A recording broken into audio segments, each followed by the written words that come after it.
Welcome back to John Kleis Car Audio. My name is Connor. Today I'm going to be showcasing a job we've done on a Range Rover Evoque. This is a chassis code L322, which is the same shape they ran from 2002 all the way up to 2013.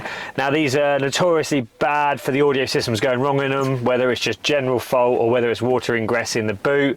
This one actually has gone wrong. Range Rover wanted about £7.5 to replace it all. Pointless really fitting a system that's like 15 years old and paying that amount of money for it, so it's into us to have a new system fitted. Now this is a 2012 model, so this is the facelift that ran from 2010 to 2013. A little bit more tricky to install, but still possible. This is the one with the digital dashboard style, this shape. Oh, wait for it to focus, there you go. Now we've installed in this one a KENWOOD screen multimedia system.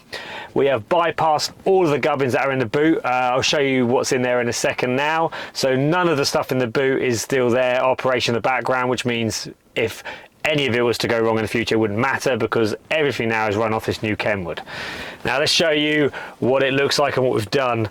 So this is the DNX9190, which is their top of the range, best model, flagship model going. It's got HD 720p screen, it's got full Garmin European navigation built in, it's got wireless Apple CarPlay, it's got wireless Android Auto, it's got DAB, which is picked up from that aerial there because this car never had DAB to begin with. Right, let's boot it up.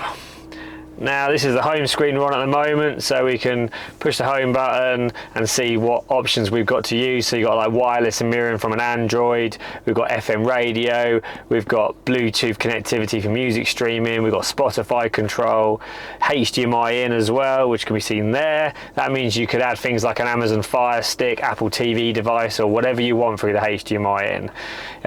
CarPlay is connected through this button here.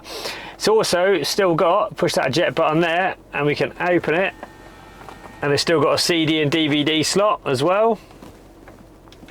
This motorized mechanism also means you can actually tilt the screen depending on the angle of the dash. This car obviously doesn't need it, but just for example, you can angle it. So if the screen was like lower down, you could have it tilted up at you. Let's put that to 0. Now we've got most things working. This is standard, so we've got reverse camera, that works, that's the original one. We've got all the steering wheel controls to work, including phone buttons, so they've got track up and down, volume, phone buttons all working.